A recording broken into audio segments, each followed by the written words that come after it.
Hello guys, TK Academy YouTube channel එකට ඔයාලව සාදරයෙන් පිළිගන්නවා.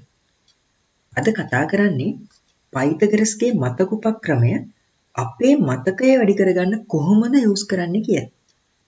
හොඳ මතකයක් කියලා කියන්නේ උවමනා දේවල් අවශ්‍යම වෙලාවට මතක් කර ගැනීමට ඇති හැකියාව. අපි මේ පයිතගරස්ගේ මතක උපක්‍රමය අපේ මතකය වැඩි කරගන්න. එහෙමත් නැත්නම් අපේ මතකය ඩෙවලොප් කරගන්න උපයෝගී කරගන්නේ කොහොමද කියලා බලමු. TK Academy YouTube channel එක තවමත් subscribe කරලා නැත්නම් මේ දැම්ම subscribe කරලා එකතු වෙන්න. මේ පයිතගරස් කියලා කියන්නේ ක්‍රිස්තු පූර්ව 580 පමණ ග්‍රීසියේ උපත ලැබූ ශ්‍රේෂ්ඨතම ගණිතඥයෙක් වගේම සුපිරි දාර්ශනිකයෙක් තමයි පයිතගරස් කියලා කියන්නේ. දාර්ශනිකයෙක් කියලා කියන්නේ සාමාන්‍ය මිනිසෙට එහා ගිය දුර දක්නා නුවණින් කටයුතු කරන පුද්ගලයෙක්. පයිතගරස් ජීවත් වෙද්දී තම වටා තියෙන හැමදේම, ඒ කියන්නේ පරිසරය ආදී සියල්ලම ගණිතය සමග බැඳිලා තියෙනවා කියලා තමයි පයිතගරස් හිතුවේ. දර්ශනවාදී පියාඹන්නේ නේද මේ පයිතගරස් තමයි. ඔහු පවසා සිටියේ ගණිතය මගින් සියල්ල කළ හැකි බව. ගණිතය මගින් අනාවැකි පවා පළ කිරීමට පයිතගරස් සමත් වෙලා තියෙනවා.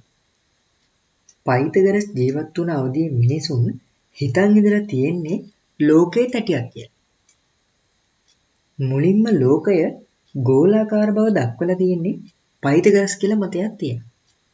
ඒ අදහස පයිතගරස්ගේ ගෝලයොත් දක්වලා තියෙනවා. ඒ මගින් සනාථ වෙන්නේ පළවෙනියටම ලෝකේ ගෝලාකාර බව පෙන්වලා දීලා තියෙන්නේ පයිතගරස් කියලා.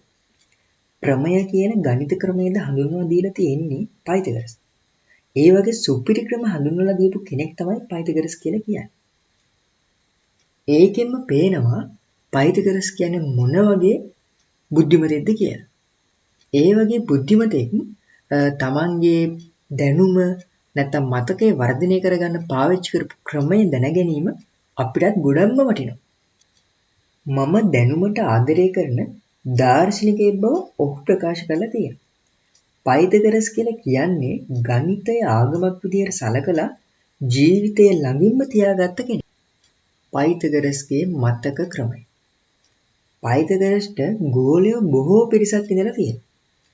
ඒ ගෝලයන්ගේ මතකය අඩුවීම නිසා පයිතගරස් ඔහුගේ මතකය වැඩි කරගන්න යූස් කරපු. එහෙම නැත්නම් පාවිච්චි කරපු ක්‍රමය තමන්ගේ ගෝලයන්ට කියලා දීලා තියෙනවා. ඒ ක්‍රමය තමයි අපි පයිතගරස්ගේ මතක ක්‍රමයේ විදිහට දැන් පාවිච්චි කරන්නේ. එහෙම නැත්නම් යොදාගන්නේ. කලින් කියපු විදිහට පයිතගරස්ගේ මේ මතක උපක්‍රමය කියන්න හේතුනේ තමන්ගේ ගෝලයන්ගේ මතකය නැතිවීම නිසා. ඔවුන්ට තමන් කලින් දවසේ කරපු දේවල්වත්, ඒ කියන්නේ ආහාරයට ගත් දේවල්වත් මතකයේ තිබුණේ නැහැ. මේ නිසා පයිතගරස් හැමදාම උදේට ගෝලයන්ගෙන් කලින් දවසේ කරේ මොනවද කියලා දිගින් දිගටම දිනපතා අහන්න ගත්තා. මේ ක්‍රමය නිසා උන්ගේ මතකය ටිකෙන් ටික වැඩි වෙන බව පයිතගරස් දැක්කා. මේ විදිහට තමයි පයිතගරස් තමන්ගේ ගෝලයන්ගේ මතකය වැඩි කරගන්න කටයුතු කරේ. අපිට පයිතගරස් ගෝලයන්ගෙන් ඇහුවා වගේ අපෙන්ම අපිට නිින්දට යන්න කලින් අද දවසේ කරේ මොනවද කියලා හිතින් විමස බලන්න පුළුවන්. උදාහරණ විදිහට අද උදේ ඉඳලා මේ වෙනකම් කරේ මොනවද? උදේ නැගිට ගමන් ෆෝන් එක අතට ගත්තා. ඊට පස්සේ ෆෝන් එකෙන්ම Facebook එකට ගියා. කාමරය යස් කරා. මූණ සේදුවා. ඊට පස්සේ චුට්ටක් වෙලා පාඩම් කරා. නෑවා. මේ විදිහට අපි කරේ මොනවද කියලා මතක් කරලා බලන්න පුළුවන්. මේ විදිහට කරනකොට මුලින් කරපු කීපු දේ අමතක වුණත් පිළිවෙලකට කරපු දේවල් මතක් කරගන්න බැරි වුණා. ටික දවසක් යනකොට ටිකෙන් ටික මතකේ රැඳෙන්න ගන්නවා. මතකාවර්ජන ශක්තිය වැඩි වෙන බව ඔබටම දැනෙන්න ගනී. මේ විදිහට දවස් කීපයක් කරනකොට හිතා ගන්න බැරි විදිහේ ප්‍රතිඵලයක් ඔබටම ලැබේ. මේ ක්‍රමයට කාල නිර්ණයක් කළොත් සති 3ක්. ඒ කියන්නේ දවස් 21ක කාලයක් එකම දේ මතක් කිරීම ප්‍රමාණවත් වෙනවා. ඒ කියන්නේ අපි එකම දේ දවස් 21ක් එහෙම නැත්නම් සති 3ක කාලයක් පාඩම් කරොත් ඔබේ මතකයේ රැඳෙන ඉඩකඩ බෙහෙවින්ම වැඩි වෙනවා. මේ විදිහට ඕනම දෙයක් සති 3ක් වගේ කාලයක් එක දිගට කරනකොට මතක ශක්තිය අවදි වෙනවා. ඒ විතරක් නෙවෙයි. ඒ දේ ඔයාගේ ජීවිතේම කොටසක් බවට පත් වෙනවා ඔබටම දැනෙයි.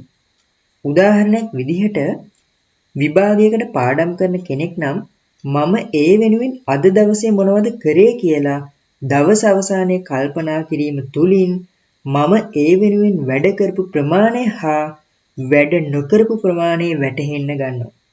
අඩුවෙන් වැඩ කරා නම් වැඩියෙන් වැඩ කරන්න ඊට පස්සේ ඔයාව පෙළඹෙනවා.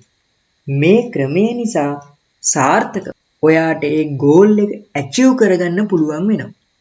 මේ ක්‍රමය සරල එකක් විදිහට පෙනුනට මේකෙන් ලැබෙන බෙනිෆිට් එක නම් සරල වෙන්නේ නැහැ. අපි බලමු මේ පයිතගරස්ගේ මතක උපක්‍රමයෙන් අපිට ලැබෙන වාසි මොනවාද කියලා. පළවෙනි එක තමයි මතකය ක්‍රමයෙන් දියුණු වෙන්න ගන්නවා. එහෙමත් නැත්නම් වැඩි වෙන්න ගන්නවා. ඒ කියන්නේ ඔයාගේ යාළුවෝන්ගේ බර්ත්ඩේ එහෙමත් නැත්නම් විශේෂ වර්ෂ ඔයාගේ මතකයේ නිකම්ම රැඳෙන්න ගන්නවා. දෙවෙනි එක තමයි ඉක්මනින්ම දේවල් මතක් කර ගැනීමේ හැකියාව ඔයාට ලැබෙන. උදාහරණයක් විදිහට ඔයා විභාගයට පාඩම් කරන කෙනෙක් නම් ඒ විභාගයට පාඩම් කරන දේවල් අවශ්‍යම වෙලාවෙ මතක් කර ගැනීමේ හැකියාව ඔයාට ලැබෙනවා. ඊළඟ වාසිය තමයි ඔයාට හොඳට නිින්ද යන. නරක හීන පේන්නේ නැහැ, රැයට බය වෙලා ඇහැරෙන්නේ නැහැ වගේ වාසි ඔයාට ලැබෙනවා. ඊළඟ එක තමයි වර්තමානයේ ජීවත් වෙන බව ඔයාටම දැනෙනවා. ඒ කියන්නේ අතීතයේ අමතක කළා අනාගතේ සැලසුම් කරන්න ගන්න. ඊළඟ වාසිය තමයි ජීවිතයේ අගය වැටහෙන්න ගන්න. ඒ කියන්නේ Taman කරන දේවල් ගැන අවබෝධයෙන් යුතුව කටයුතු කරන්න ගන්න. මෙන්න මේ වගේ වාසි ගොඩක් මේ ක්‍රමය යූස් කිරීම තුලින් අපිට ලැබෙනවා. මම අද කතා කරපු පයිතගරස්ගේ මතක උපක්‍රමය පාවිච්චි කරලා ඔයාලට ඔයාලගේ මතක ශක්තිය වැඩි කරගන්න පුළුවන් වෙයි කියලා මම හිතනවා. ඒ වගේම අද කතා කරපු මාතෘකාව ඔයාලට වැදගත් එකක් වෙන්න ඇති කියලා හිතනවා. මේ වීඩියෝ එක ගැන මොකක් හරි අදහසක් තියෙනවා නම් කමෙන්ට් සෙක්ෂන් එකේ දාගෙන යන්න අමතක කරන්න එපා. කීර්ති ඇකඩමි YouTube channel එක තවමත් subscribe කරලා නැත්නම් මේ දැම්ම subscribe කරලා එකතු වෙන්න. මේ වගේ අලුත් වීඩියෝ එකකින් හමු වෙනකම් මම sign out වෙනවා. සුබ දවසක්.